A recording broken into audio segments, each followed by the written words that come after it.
First of all, panelists, thank you very much for joining this webinar.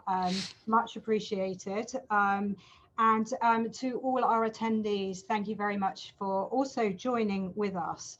Welcome to this webinar, which is entitled Where Next for Strategic Planning. I'm Hannah David. I'm one of the directors here at Planning Futures.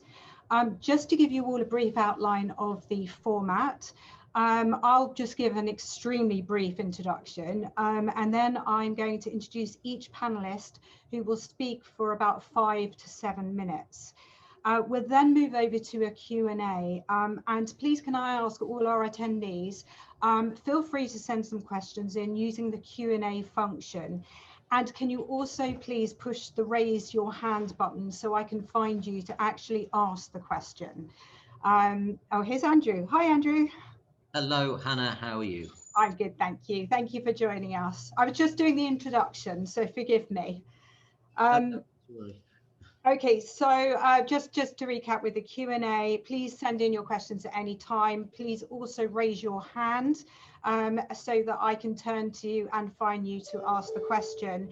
And can I just tell everyone that this session will be recorded and it will be pushed out on social media and on YouTube. So anyone who asks a question, please could you give your name and your organization.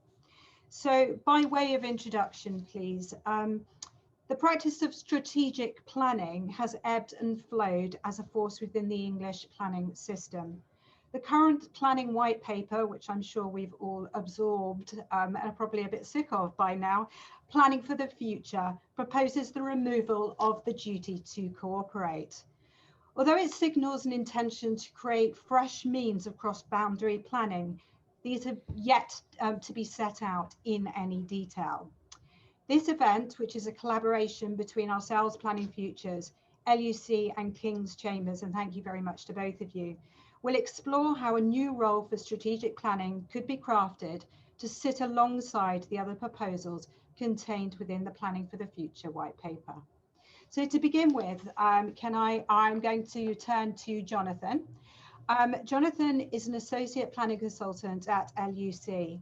He works predominantly in the field of strategic planning, both on evidence studies to support plan making and on environmental assessments of emerging local plans.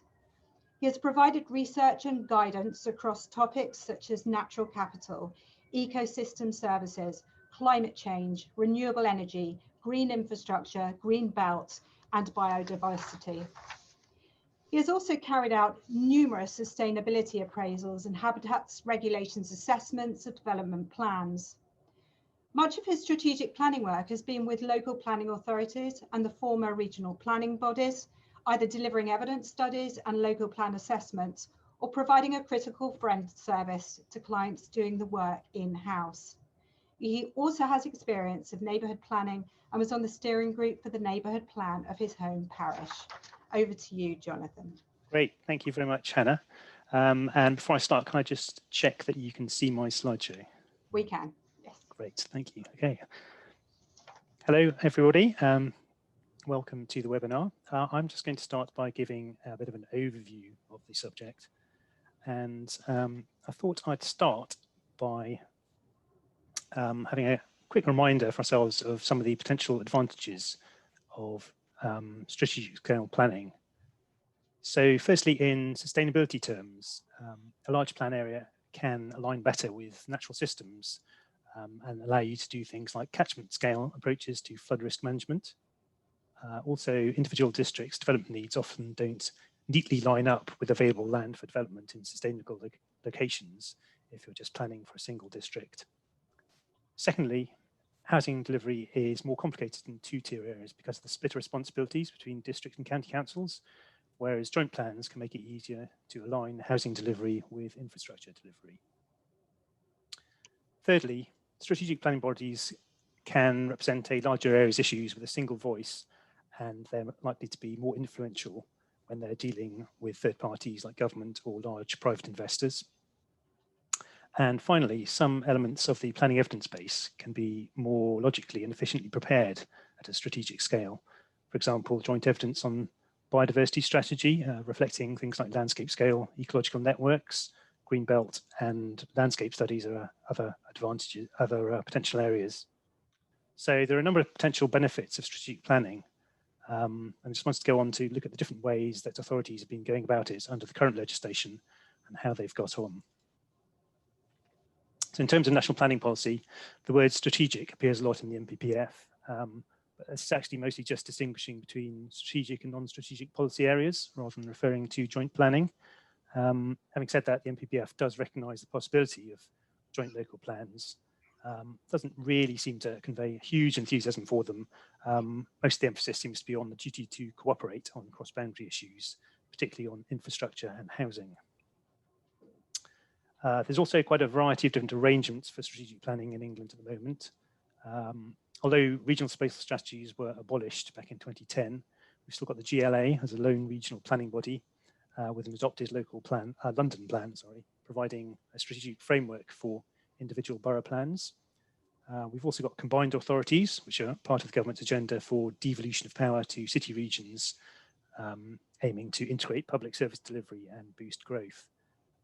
So far, only 3, I think, of 10 combined authorities have actually got the power to prepare a statutory plan known as a spatial development strategy, and those are Greater Manchester, Liverpool City Region, and West of England. Some of the other combined authorities have chosen to prepare non-statutory strategic spatial frameworks. Also, in some areas, neighbouring authorities have come together without forming a combined authority to prepare a joint spatial plan. And like combined authority plans, some of these are statutory and some are non-statutory. So how have these strategic plans prepared under the current arrangements got on? Seems that a lot of them have faced quite a lot of delays and uncertainty. Greater Manchester Combined Authority has had a lot of press. Its SDS, Strategic Development Strategy, has been considerably delayed. They've got legal authority to prepare it in 2016. There's been a number of rewrites and consultation rounds. It was due to go out to consultation this summer, but it seems to have disappeared from view somewhat. And it seems to be a little bit of a standoff going on between the mayor and the government on that one. North Essex Section 1 local plan is one that LUC has been involved with. We've been providing some additional essay work in its latter stages. It's a slightly different one. It's a shared strategic Section 1 plan, which forms part of each of the individual authorities' individual local plans. They had a first round of Reg 18 consultation back in 2015, started examination hearings in 2017. Those were then suspended because of concerns about evidence on garden communities, did more evidence gathering, further round of hearings this year. And then the outcome of those, the inspector gave the authorities the options of either withdrawing the plan completely or removing 2 of the 3 proposed garden communities. And then the third one I put up on the slide there is the West of England Combined Authority. LUC has also been working with them, but I'll leave it to Laura to tell us about her experience with the strategic planning.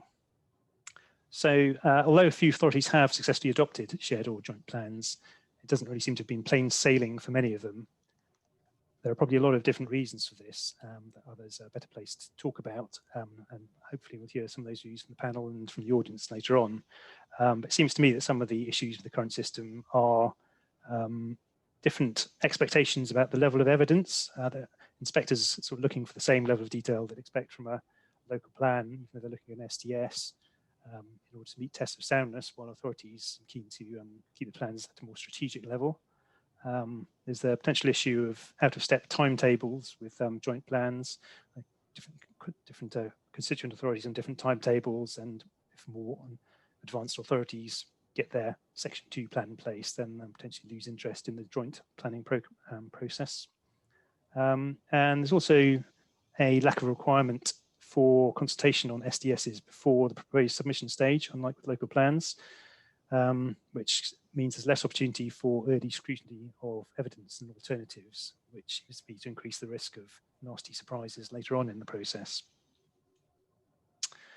Moving quickly on to the implications of some of the recent government announcements. So the government's intending to publish a white paper on devolution and local recovery in the autumn, which is supposed to talk about many more elected mayors and more unitary councils.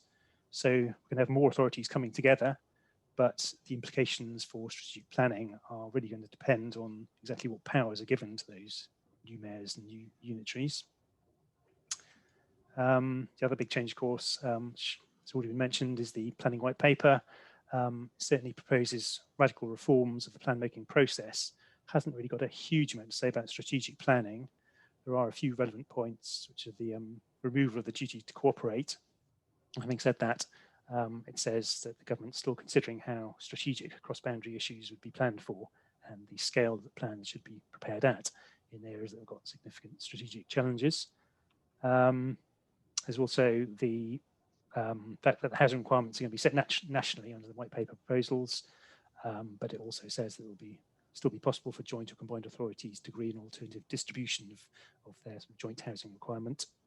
And the final point on that slide was just to say that that SIL is being reformed and will be set at, or is proposed to be set at, nationally set rates, with planning obligations abolished. But the white paper also says that the London mayoral SIL and similar strategic SILs could be retained to fund strategic infrastructure. I think overall that my message from the white paper on strategic planning is that it doesn't really say a huge amount. It's pretty silent. It's not really clear yet what it'll mean, the existing arrangements. But I think it can be argued that the new plan making processes that it talks about will reduce the need for and the practicality of doing strategic planning in a few ways. Housing requirements for local authorities will already been decided centrally, and there'll be no duty to cooperate anymore, which seems to remove the incentive for districts. They can already meet their housing needs to engage in strategic planning. On the other hand, you could argue that if you take that politically sensitive issue out of the equation, it could free them up to cooperate better on other strategic issues like joint strategies for economic development, sustainable transport strategies, green infrastructure strategies, and so on. Second point, the new zonal approach to planning in the white paper seems to be rather too fine-grained an issue for strategic planning, but you could potentially have a kind of two-stage process. You could have the a joint plan area looking at strategic issues. For example, what pattern of growth areas might lend itself to connecting up with a rapid transit network, or what areas of green belts could be released without significant harm to the overall integrity of the green belts. And then the individual authorities could have a second pass at that to look at exceptions to that and draw precise zone boundaries and write out policy criteria that will apply to those zones. And then the final point, just about the timetable for plan making under the white paper is reduced to 30 months, which doesn't really seem to allow time for any sort of two-tier plan making process of joint strategic plan and then individual part 2 plans. But on the other hand, you could potentially have a non-statutory joint plan in advance of that 30-month period, so earlier on in the 5-year planning cycle, followed by the new 30-month process. So just to wrap up, at LUC, we think strategic planning still remains important, that it provides a way to reconcile bigger than local development needs with local issues and concerns, and also to plan at a scale that makes it easier to work with natural systems. There's a lot of uncertainty still about what's going to emerge from the government proposals. So looking forward to hearing what everyone's got to say on the panel and from the audience today about those. But in the end, I think whatever the new system looks like, it's going to need proper resourcing and probably a degree of reskilling of the main participants if it's going to work. Thank you. That's for me. Thank you very much, John. I think we're still sharing your screen though. Right, I shall deal with that.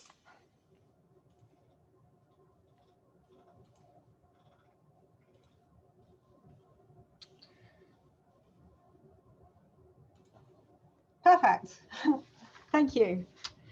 Okay, so moving over to Andrew. Can I just say I like your background, Andrew? Andrew Lewer, MBE, is the Member of Parliament for Northampton South. He's the only MP who has also served as an MEP and a council leader, having led Derbyshire County Council. He is Private Parliamentary Secretary to the Home Office and Chairman of the APPG for SME House Builders. Andrew is a Vice President of the Local Government Association and an Honorary Alderman of the County of Derbyshire. He served for 9 years as a governor of the University of Derby and received his MBE in 2014. Andrew. Thank you, Hannah. I'm glad you like the constable background. I'm hoping for a slightly less intense Zoom than the one I've just come off, which was with my local Chamber of Commerce, who obviously have a huge amount on their mind and a huge amount to deal with. But it made for quite a challenging hour. This issue, I come to with that sort of hat on as the chairman of the all-party parliamentary group for SME house builders, and we produced a report just prior to the white paper coming out, hopefully some influence on it, looking at the way forward for planning in a way that would assist the SME house building sector, which has reduced in the terms of the percentage of houses that it builds and as an economic sector relative to the sort of large 5 or 6 development property companies over the last 20 or 30 years. It was heartening, therefore, in that regard, that in the 86 pages of the white paper document, SME house builders appear very, very regularly. But as Jonathan's presentation indicates, translating aspirations and references in that document into sort of reality, concrete reality in both senses of the word, in this case, is the challenge. All I will say about that is that the consultation runs until the 31st of October. I'm not here as a HCLG spokesman by any means, but I do think that that actually is what I would call a real consultation, rather than one of those consultations that you have to go through in order to get something achieved that you want to achieve anyway, which obviously, when it comes to court, anyone who's run one of those would deny was the case. But I think we've all had experiences of consultations that are there because they have to be there, versus consultations which are there because the people consulting genuinely want some input and genuinely want some information and some views about the practicalities of achieving what is the intention. And I do feel that this white paper, partly because of its length, partly because of the amount of time that's been made available for the consultation exercise, actually does want to hear from people, and therefore a lot of what people are putting forward and suggesting may well find itself into the final legislative proposals. And therefore an event like this, not only I think be on social media and YouTube, which is great, but I'm sure, Hannah, if you can find some way of writing up the sort of key points and making sure it gets to the relevant SPADs or ministers within CLG would have a useful role to play in that consultation. Thank you. And the other background, and this is why I'm delighted to follow Jonathan and support a lot of what he said, particularly in the early part of his presentation, is about my time both as a county council leader, but also the 12 years I spent on a district council planning committee. And 12 years as a district councillor and 10 years as a county councillor, and now coming up for 10 years as deputy chairman and then vice president of the LGA, is turning me, and has turned me, into a firm believer in the benefits of the unitary local authority structure. And that, I think, has been underlined even more by my experience in Northamptonshire, coming in 2017 as the MP for Northampton South. Within a few months of being elected, an LGA report looking into Northamptonshire and its financial problems was produced. I was able to provide some decoding for people with that, because I co-wrote a similar report on Dorset in 2013, and the LGA words things a certain way. as in the Foreign Office. So when an LGA report says there are some issues here that would benefit from urgent attention, that actually means this is a complete disaster and needs to be tackled immediately before the whole thing falls apart. And it was clear to me from the language in that LGA report in September 17 that Northamptonshire County Council was just about to hit the bricks. And it did. And it's now got itself into a slightly better position, although coronavirus obviously throws that, as everything else in all of our lives, into the air. And we're moving to a unitary local authority structure for Northampton, with the 7 districts and 1 county turning into 2 unitaries, Northamptonshire West and Northamptonshire North. It's a bit easier in Northamptonshire to pull off, I must say, than some other counties, including Derbyshire, because where you draw the line is always the big argument, and that's not easy in some places, whereas in Northamptonshire it's a relatively obvious and logical place to do that. What I think's important in terms of planning about unitary, and I'm saying this particularly from a councillor's and a public point of view, is that the combination of unitary and the white paper enables the planning process to be much more honest with people about what it is, but also, even more importantly, what it is not. And it's easier and more incumbent upon a unitary strategic planning authority to ensure that elected members are heavily involved in the correct part of the process, which often does not happen in district councils, and certainly did not happen in the district council of which I was a member for 12 years. So councillors were encouraged to be bundled and parcelled off onto planning committees to spend the evening deciding whether a dormer window should have an outward facing window on it, or whether it should be frosted glass, or whether it should be tile construction or a metal roof.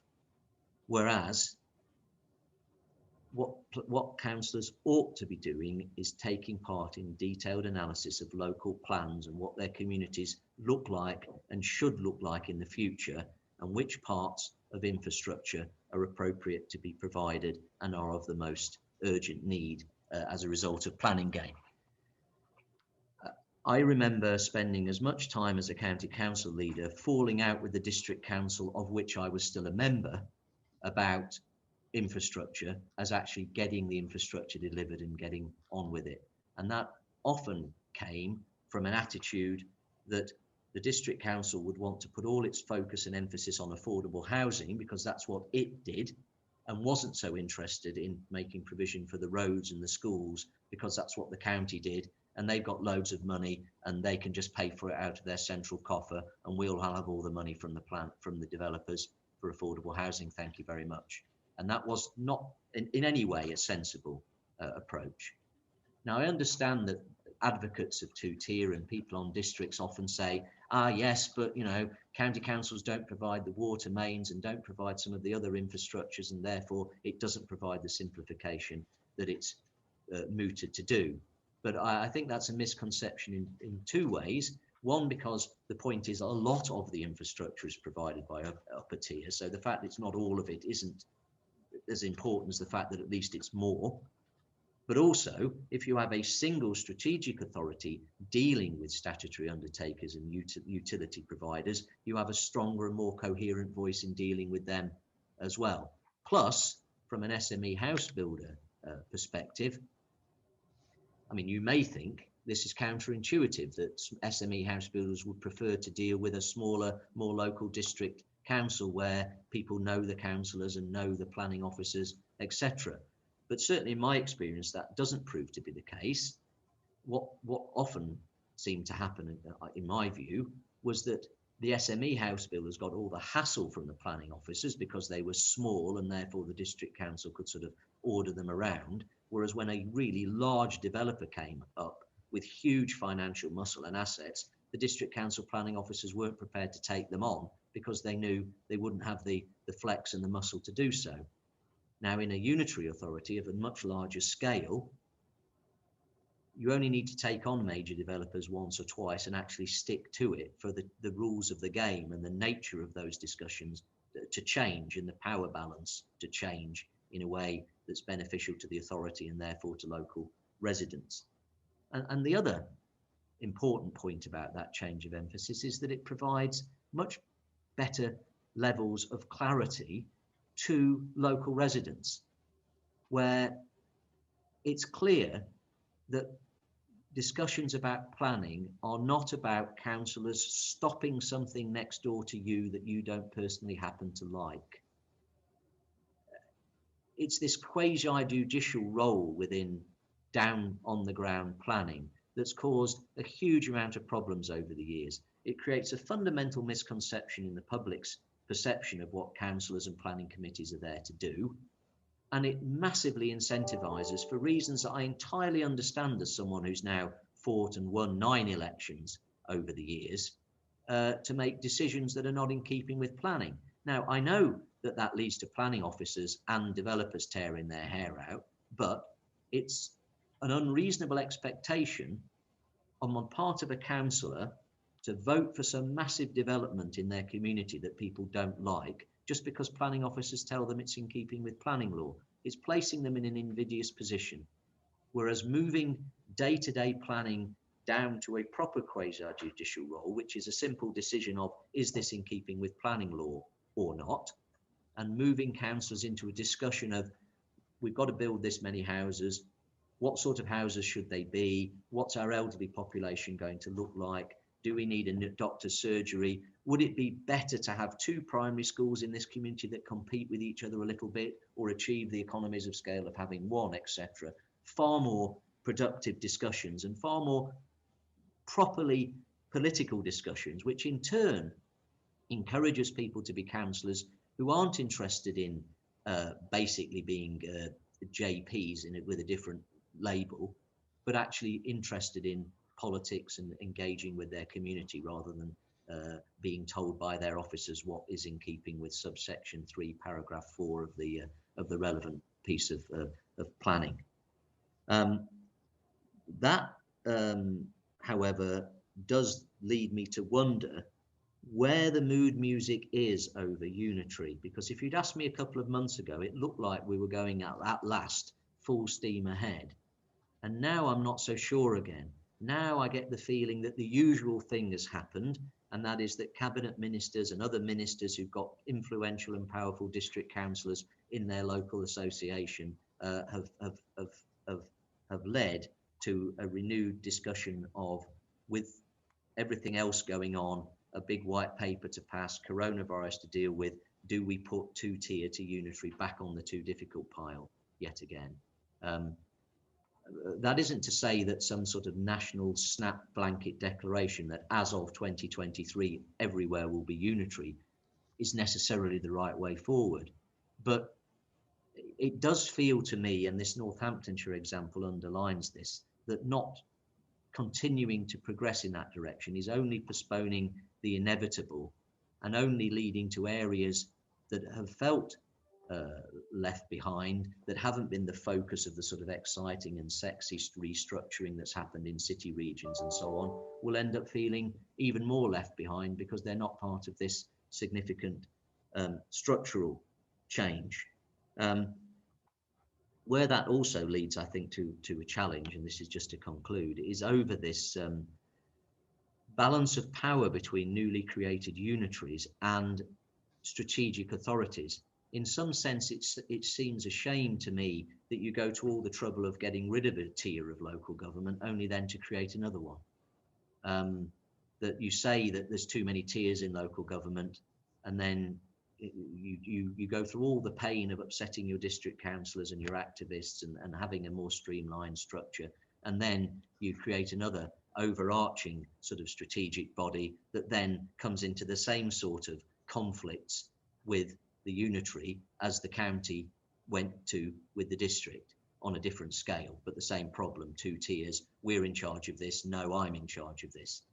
You know, my favourite example, when it's the autumn and leaves are blowing from the trees, when leaves land on the road and are blowing around the road and the pavement, they're a district council responsibility because they're litter, but then when it rains and the leaves stick to the road surface, they're a county council responsibility because they become a road safety issue.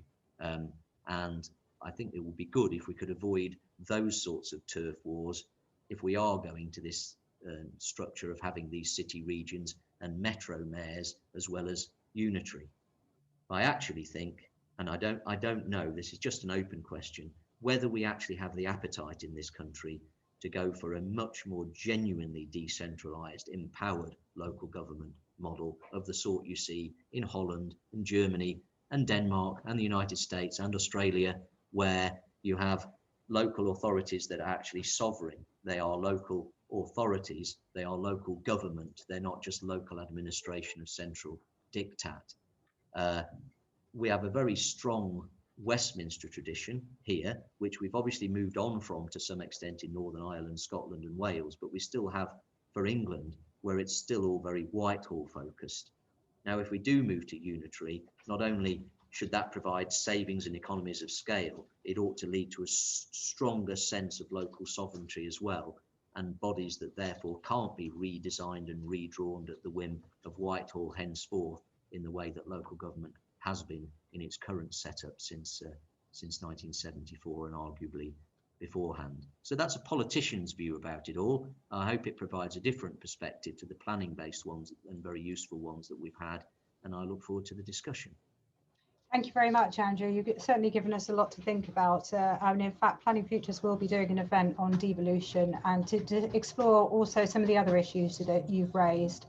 If I could move over now to Martin. Now, Martin undertook his pupillage at King's Chambers and has been practicing for 28 years in all areas of planning, compulsory purchase and environmental law, with particular experience of housing where 5-year supply and on needs assessment is an issue, and on renewable energy, retail, minerals and waste proposals. He also undertakes work in relation to environmental law, particularly with regard to environmental impact assessments and strategic environmental assessments. Martin has promoted many local plans at examination and is advising a number of authorities about their emerging plans at the current time. He appears for objectors at examination hearings too. Martin. Thank you very much, Hannah. Can I just make sure that my presentation's on the screen? Yes, it's fine. Lovely, thank you. Well, thank you very much for the invitation to participate today. I know barristers have a bad reputation when it comes to time estimates, but I'm going to do my best to stick to the 5 to 7 minutes that I've been given. And I just wanted to put some legal context together, unsurprisingly, to help perhaps frame the conversation that we're going to kickstart later on. And I just wanted to look at some fairly basic legal matters to set the framework for what we're going to think about later on. And I first of all want to deal with the legal context for planning at a strategic level. And broadly speaking, we should start by thinking about London. London has a special regime where the mayor is under a duty to prepare a London plan, and he's under a duty to keep it under review. And in doing that, he's required to involve all the London boroughs and the Corporation of the City of London. And that's all subject to a detailed procedure which is set out in Part 8 of the Greater London Authority Act 1999. Once you get out of London, there's a much more varied picture. And I think we're going to be looking at a varied picture for the foreseeable future, whatever these reforms bring us.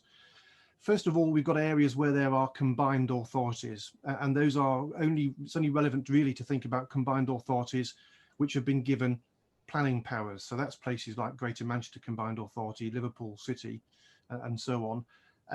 Other big conurbations like the West Midlands Mayor, Mr. Street, is rather frustrated, I think, because he wasn't given planning powers. If you're not in a combined authority with planning powers, then your only option really is to think about producing a joint plan of some kind, whether it's a series of joint local plans or a joint strategic plan. If you're a combined authority with planning powers, the way that they have usually been set up in the 3 cases that exist so far, Greater Manchester, Liverpool City region and West of England, is you're given a mirror set of powers that correspond to those given to the London mare, and it produces, for people like me, an absolute nightmare situation, because you've got legislation that incorporates other legislation with lots of finicky amendments to go through, but that's the way that the structure has been chosen. Depending on the terms of the combined authority order that sets them up, there's also an ability for combined authorities to pursue spatial development strategies, but they have a significant, important limitation, it seems to me. Because they cannot be on a map base, they have to be on a key diagram. And because the regulations that deal with them only talk about making allocations in a spatial development strategy, things like changing the greenbelt boundaries cannot be done in a spatial development strategy. And that has led to the use of joint development plan documents instead, as is happening indeed in Greater Manchester. The GMSF likes to give the impression that it's a spatial development strategy. It's not. It's a joint development plan document because of this precise problem about changing greenbelt boundaries, which Greater Manchester want to do. It's probably the most controversial thing in the GMSF, but that's pushed them down the route of joint DPDs instead. If you want to go down the route of a joint local plan, there's a fairly sparse legal framework that is specific to them. It's really section 28 of the Planning and Compulsory Purchase Act 2004, which just sets up a series of provisions to make decisions be made jointly and to give various legal consequences to the fact that decisions are made jointly. They are being encouraged greatly by government because they are seen as fundamental to providing routes to funding for things like Housing Infrastructure Fund and so on. That's what particularly the case in Oxfordshire. I've had some involvement in the South Oxfordshire local plan recently. And also, I perhaps ought to just note as a footnote on the bottom of that slide, there's also the ability to have joint committees to make decision making under the 2004 Act, but they have limitations upon them, which I think is probably the reason why they're not largely used. The most significant limitation is that you can't have on a joint committee representatives of a unitary authority alongside representatives of a neighbouring county authority. So they're not really very apt to cover a lot of large areas. Then turning to the duty to cooperate, which is really what's at the heart of where I think we're going. It was obviously introduced when regional planning was repealed, and it requires in very broad terms for local planning authorities preparing development plan documents to engage constructively, actively, and on an ongoing basis when it comes to strategic matters. And strategic matters are defined in the Act as broadly things that affect 2 or more planning authorities. That duty does not apply to spatial development strategy preparation. It only applies to development plan document preparation. And we are now told to demonstrate compliance with the duty to cooperate through statements of common ground, which was inserted into the National Planning Policy Framework and the PPG. The duty to cooperate has always, in my view, had significant problems. I don't think it was ever a reasonable replacement for regional planning. It was a process-driven rather than outcome-driven situation, and you could end up with 2 local authorities who were butting heads up against each other, and as long as they could demonstrate that they tried to engage with each other, that was compliance with the duty to cooperate, even though there might have been absolutely no true cooperation and certainly no beneficial planning outcome as a result. Further, compliance, whether someone had complied with the duty, was left to the planning judgment of the examining inspector, whose verdict would come fairly late on in the process, despite the planning system being set up to be front-loaded under the 2004 Act. It really, really is. So the verdict would come fairly late on when a lot of work would have been done. And of course, failure of the duty to cooperate is fatal to the plan. So you might end up with a late judgment as a matter of planning judgment that hold your plan below the waterline when there was nothing that you could do. And to make matters worse, when it came to take matters in front of the courts, there was a fairly hands-off standard of review that was given for the courts to use, because they were limited to deciding whether the inspector's planning judgment about compliance with the duty was rational. And as you will all know, proving that a discretionary decision is irrational is an extremely high hurdle and difficult task for someone to come to. So what does the government propose? Well, they're going to abolish the duty to cooperate, but the big question is, and do what? Well, the truthful answer is we don't really know. The only real clue is on page 31 of the white paper, where they float the idea of perhaps thinking about the scale at which plans are best prepared in areas where there are significant strategic challenges. That's the only real clue we've got. And I'm glad to hear from Mr. Lewer that the government are open to suggestions in the consultation process, because this is one of them. There are quite a number of large gaps to fill in the white paper where we're not really given much clue as to what the government is thinking, or whether it even has a clear idea of what it wants to do when we get down into the weeds of some of these issues. So my concluding thoughts are that getting matters right at a regional or sub-regional level requires some kind of legal, or at the very least policy process to guide it. And we're about to be deprived of the only, albeit inadequate, means that we had, without any real clue about what is proposed. But perhaps the previous quote hints at the potential for plans being put together at a large scale. But whatever is done, there needs to be, in my view, a clear indication that there is going to be some process put in place that allows people to either buy into sub-regional planning, or some element of democratic accountability about it, and some element of testing, independent testing about it, to make sure that what is being proposed is actually robust and is an appropriate hook for people to hang their local plans on later when they come to prepare them. I've just about, no I've not, I've bust my time limit by 1 minute and a bit. I do apologise, but those were my thoughts, and obviously happy to participate in discussions later on.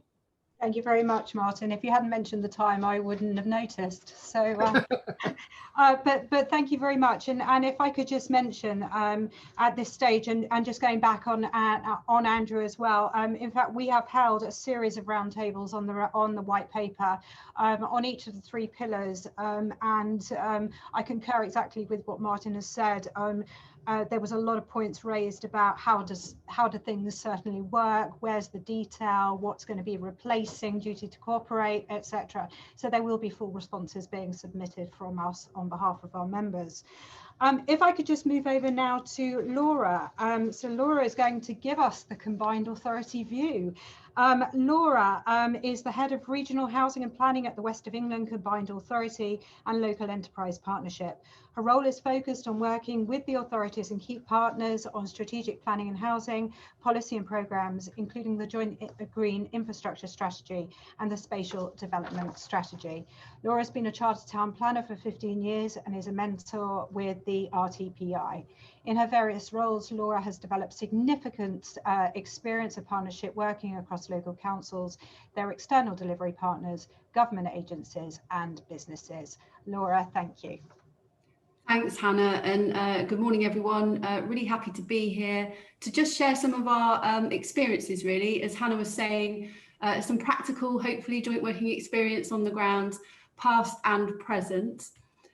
So to start with, I thought I'd just give a bit of context. Can I just check if people are able to see my screen and the slides, because mine seem to have frozen? Yes, we can see. Okay. Good. Okay, so a bit of local context. West of England area, we are a combined authority formed in 2017. We have an elected mayor, Tim Bowles. We are made up of 3 constituent unitary authorities, so Bristol, Bath and North East Somerset, South Gloucestershire. We also work very closely with North Somerset. Our combined authority boundary is conterminous with our LEP boundary, and our combined authority works across the LEP as well. I think it's fair to say we make sense as a sub-region. We are a functional economic market area. We cover 2 housing market areas, and we have got that history of joint working together. We are an economically successful region, you might say, highly skilled workforce, good quality of life, unique environment. But obviously that brings its own challenges, as we all know. So significantly in the West of England is housing affordability and availability, and provision of necessary infrastructure in a timely way, and being able to maintain and enhance our unique environment. So we've spoken a bit about the benefits of strategic planning, and I suppose this is our local interpretation of that, if you like. So the strategic planning drivers for us, very much, as we've heard, not stopping at administrative boundaries, very much we have scale of challenges that are larger than local. I think for us, a couple of reflections. For effective strategic planning to work, you do need that strong political leadership and governance. We have a joint committee, we have a planning and housing board that has our portfolio holders for housing and planning across all of the authorities, and that is embedded in a partnership approach. So I think without that, strategic planning is obviously extremely difficult. In the West of England, I think it's fair to say that we have had strong support for a plan-led approach. We truly believe that that is what is necessary in order to fix some of the critical challenges that I've highlighted, investment in infrastructure, sustainable places. What we were looking for when we embarked on looking at a plan-led approach, a strategic plan-led approach, was to ensure that we had certainty for our community and our investors, and also that clarity in terms of alignment of local plans. So duty to cooperate, we've spoken a bit about this already, and I sort of concur with Martin really, in that I know it was an imperfect, or it is rather, it's still with us, it's an imperfect mechanism, but it was a mechanism because it had a legal compliance test. Inevitably, that focuses minds. And really, you know, if we go back to the strategic planning drivers, we know that this is absolutely necessary for effective joint planning. Now, to be fair, when we embarked on our first strategic plan, so to give you some context, we undertook a joint spatial plan. So one of those joint strategic plans that Martin was referring to across the 4 authorities. We undertook it in 2015, submitted 2018, had our examination in 2019, and in 2020, the 4 authorities made the decision to withdraw from that process. Now, part of the issue following correspondence with inspectors was that we hadn't managed to convince inspectors that we had the robust spatial strategy. We hadn't articulated that enough. And part of the issue was, as Martin says, I think, how one handles strategic plans. There were no clear guidelines or rule book about what should be contained within a strategic plan and how they should be tested at examination. When we were doing our strategic plan, we were under the 2012 MPPF. I do agree that the 2019 has made some improvements and was the right direction of travel, but I think we still suffered in part because we were not able to understand what a proportionate evidence base might be, what a proportionate plan might look like. And obviously that did have an impact. But one area that we did get right was that legal compliance test of duty to cooperate. Doing a joint spatial plan in itself was seen as a demonstration that we were clearly cooperating effectively and actively cross boundary. But if it's removed, what next? Well, as I was saying, to be fair, when we were doing the joint spatial plan, we started with an MOU, and actually it was a non-legally binding MOU. And we are about to embark on a mayoral spatial development strategy now. And actually that also we've started with an MOU. Now, the reason we've done that, it's a clear statement of intent. It's a commitment of how we're going to move forward with joint working.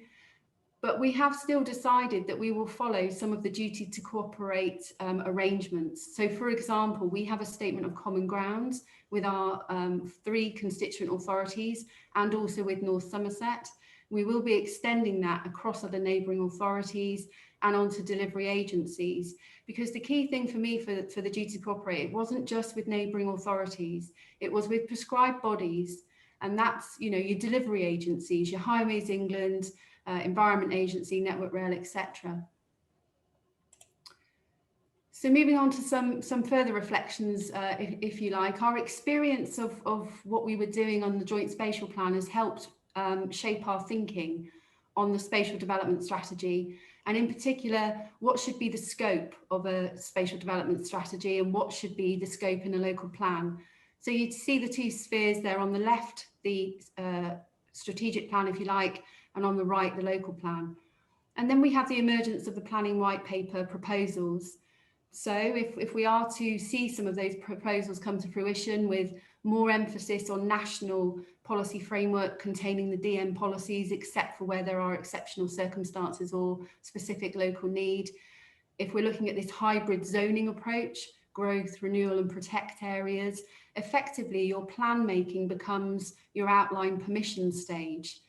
So inevitably the focus shifts and more is expected of that plan making. And getting it right, as Martin said, becomes even more important. The scope and the content in each of those plans suddenly is far more important. And I think perhaps a missed opportunity in the white paper there. As we were saying, there isn't much mention in the white paper of strategic planning, the role of strategic planning, the role of combined authorities. There's no clear hierarchy of plans. Now, on the one hand, that gives you flexibility, spatial development strategies, joint plans, joint strategic plans, local plans, but it doesn't provide you clarity. So what next for us in the West of England? We'll be doing some engagement. Totally agree with the points that have already been made. If we are to look for the radical and meaningful engagement that the planning white paper seeks, the SDS proposal of only having one formal consultation period does generate potential additional risk. So we've decided that we will do an informal engagement stage on our SDS in November. That's a screenshot of our website. Please do look out for it. What I would say is that in addition to the amount of work that we have to do at the plan making stage, if you're now looking at the engagement expectations being higher as well, to do that within the 30-month time frame does appear challenging. I'm conscious of time, so I don't really have time to cover this slide in much detail, just to say that these are the key objectives for our spatial development strategy. As you may expect, clean and inclusive recovery and growth, drawn from sources, the UN Sustainable Development Goals, the local industrial strategy, our recovery plan, and of course, whatever emerges in national policy. So strategic planning, what next? Again, conscious of time, so perhaps I'll just pick out a couple here. We've said about the role of strategic planning, the role of combined authorities, those joint working arrangements. In any event, whether duty to cooperate stays or goes, effective joint working is going to be required for strategic planning. Possibly there wasn't much in there because of the emerging Devo white paper and the Environment Bill. Maybe more will be said in those, but actually that in itself is a risk if we look at these things in silos, and we need to look at that holistically. A couple of the big ones, I guess, the evidence base, how we get to the housing requirement. So it's mooted that the combined authorities could have a role in housing distribution, but there's no detail about what that might look like and on what basis. So how do you get from that standard methodology, the need number, onto the housing requirement? We're led to believe that will be nationally set and legally binding, but I think we just need a little bit more detail to understand what's the process and how might that work. And then I think something around delivery. What are our tools to implement delivery of these plans? Typically, we're looking at a 10-year horizon now. I think the planning white paper is suggesting. Typically, infrastructure delivery needs a longer lead-in time. So that's an issue that we need to think about. Funding, as we've heard, removal of Section 106, removal of SIL, implications on affordable housing delivery, possible implications on delivery of timely infrastructure.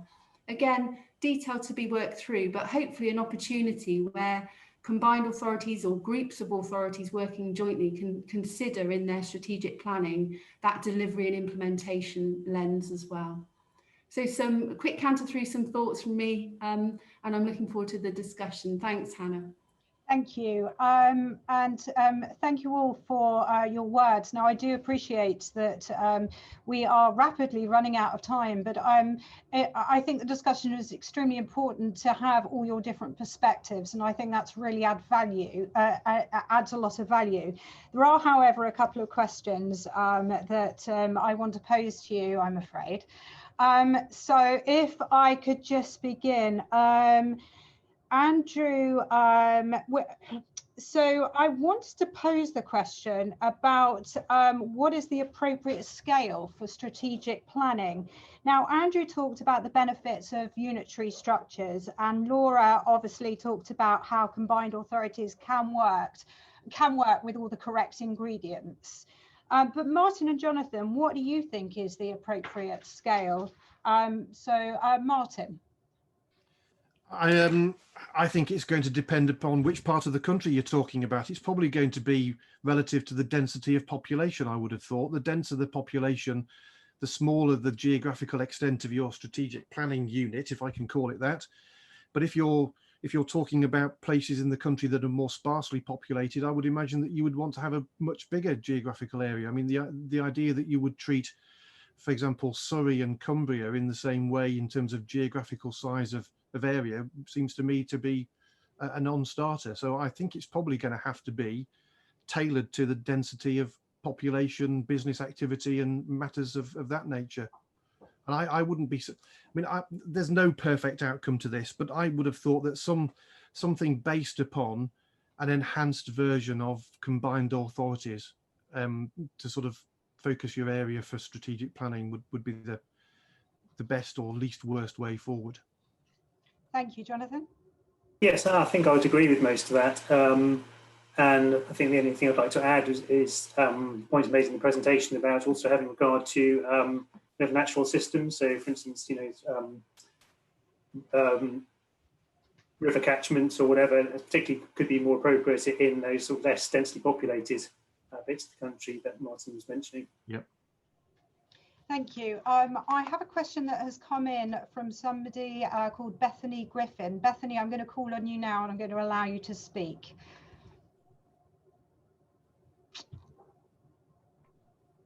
Hopefully that's going to work. If it doesn't work, I'll just ask the question myself.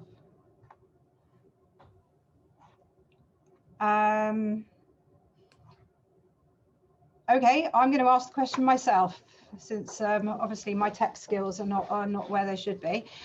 So Bethany has written in, most councillors have little or no background in planning policy, and planning policy meetings are spent explaining terms and information which planning policy officers have undertaken degrees to understand all of the implications. Surely the implication of the white paper to have less involvement from councillors would have a better outcome based on facts rather than politics. So Andrew, perhaps I could put that over to you. Yeah, well, there's two parts to that. I mean, if the position is that elected councillors are not necessarily as massively versed in all the details of planning law as planning officers are, then that's obviously true. If the conclusion from that is that therefore planning officers are better based to make planning decisions than councillors, that's not necessarily true, because councillors represent the people in their area who are also not experts on planning law. And the point I was making in my earlier remarks was that we need to move councillors to having decision-making power and the ability to influence the design and shape and future of their community, rather than making pronouncements on detailed planning law that affects individual people's properties, or whether something's allowed or not when it clearly is. What we need to absolutely avoid, however, is simply moving councillors into having local plan and place shaping responsibilities, then being drowned in legalese and planning speak from officers patting them on the head and saying, oh, that's all very well, councillor, but paragraph 7.5 doesn't allow us to do this, and I refer you to this 500-page document, etc. If we just move it from one to the other, then we're no further forward in terms of people feeling that their local democracy is actually having influence on what the place they live in looks like. Thank you. I'd also say the white paper makes it extremely clear that councillor involvement is huge at the beginning in terms of the local plan and design guides. So certainly makes a point of the importance of local councillor involvement. Can I just move over, and this is going to have to be the final question, and I'm sorry about that, but I think it's been worthwhile to hear what you have to say. Martin and Laura, you talked about the duty of to cooperate, and Martin, you very well set out that the problems with the duty was that it was process driven rather than outcome driven. Yeah. Absolutely. But can strategic planning operate without a proper structure? So will voluntary arrangement always fail?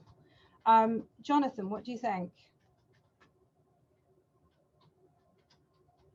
I'm not sure I have a strong view on that one, actually, to be honest, Hannah.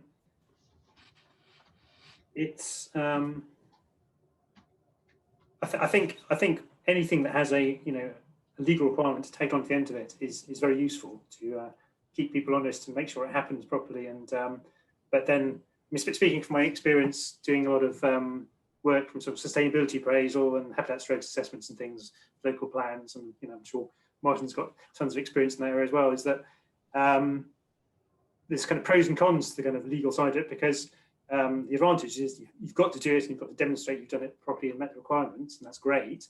And the disadvantage is that it potentially creates a whole host of quite sort of minor legalistic points in which people can be tripped up, and it tends to kind of lead what could be quite straightforward, very useful assessments down this rabbit hole of dotting every I and crossing every T in order to try and avoid the risk of legal challenge, which really isn't what they're there for in the first place. Yeah. Okay, Martin, would you like to just come back on that?